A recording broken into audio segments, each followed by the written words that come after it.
नमस्कार। आज हम एनसीईआरटी द्वारा प्रकाशित कक्षा 6 की हिंदी पाठ्य पुस्तक बसंत भाग 1 के पहले पाठ को समझेंगे। यह पाठ एक कविता के रूप में है और इस कविता का शीर्षक है वह चिड़िया जो। इस कविता के कवि हैं श्री केदारनाथ अग्रवाल जी। केदारनाथ जी का जन्म 1911 ईस्वी में कमासिन बांदा उत्तर प्रदेश में हुआ था और इनकी मृत्यु सन 2000 में हो चुकी थी। आइए अब इस कविता की कुछ पंक्तियों पर हम नजर डालते हैं जो कुछ इस प्रकार हैं। वह चिड़िया जो चोंच मारकर दूध भरे जुंडी के दाने रुचि से रस से खा लेती है, वह छोटी संतोषी चिड़िया नीले पंखों वाली मैं हूं, मुझे अन्न से बहुत प्यार है।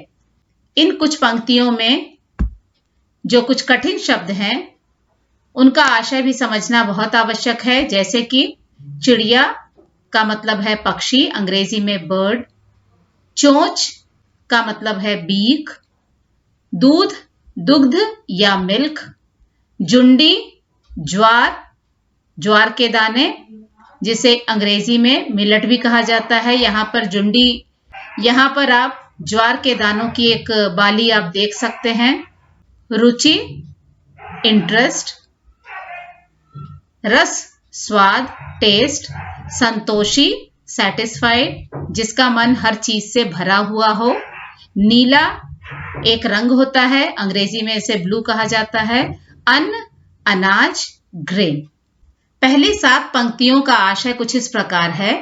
यहाँ कवि हमें एक छोटी सी चिड़िया के स्वभाव के बारे में बताते हुए यह कह रहे हैं कि वह नीले पंखों वाली छोटी सी चिड़िया भूख लगने पर खेतों में उगे जुंडी, ज्वार या मिलेट के दाने खुशी से खा लेती है। थोड़े से अनाज को खाकर ही वह संतोष कर लेती है। नीले पंखों वाली छोटी सी चिड़िया यह कह रही है कि उसे अनाज खाना बहुत पसंद है। इन पंक्तियों से चिड़िया के स्वभाव के बारे में पता चलता है। वह संतोषी स्वभाव की चिड़िया है जो थोड़े में ही खुश रहती है। अगली कुछ पंक्तियां हैं जो कुछ इस प्रकार है।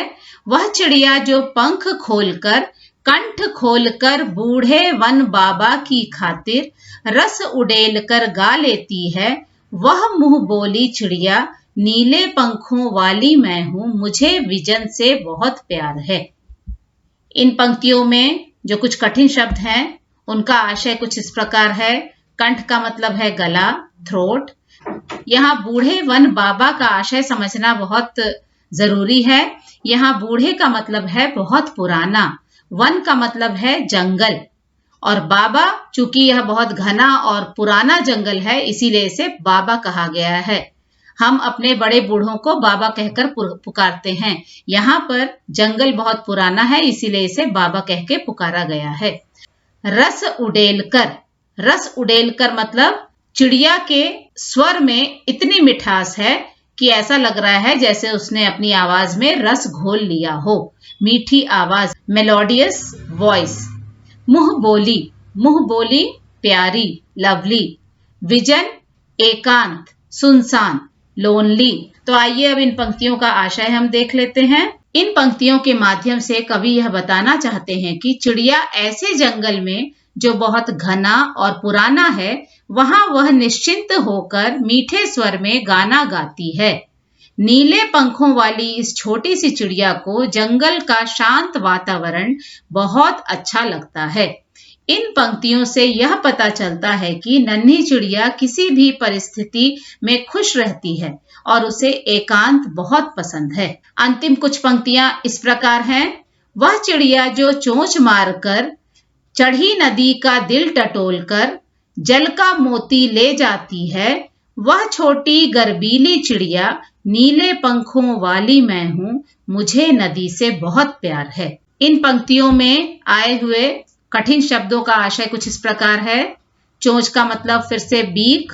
चढ़ी नदी मतलब जल से भरी हुई नदी।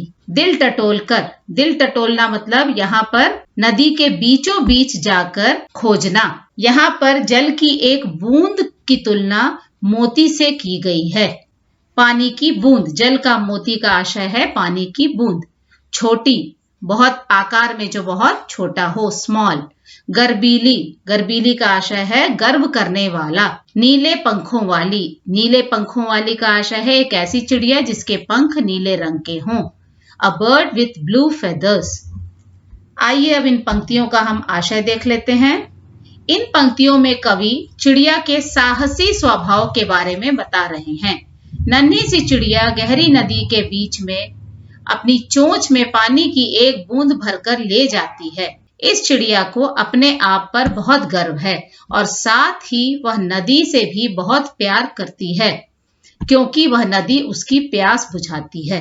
इन पंक्तियों से चिड़िया के साहसी होने का पता चलता है।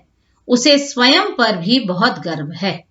तो इस तरह इस कविता का सार यह होगा कि कवि इस कविता के माध्यम से मनुष्य के गुणों के बारे में भी बता रहे हैं।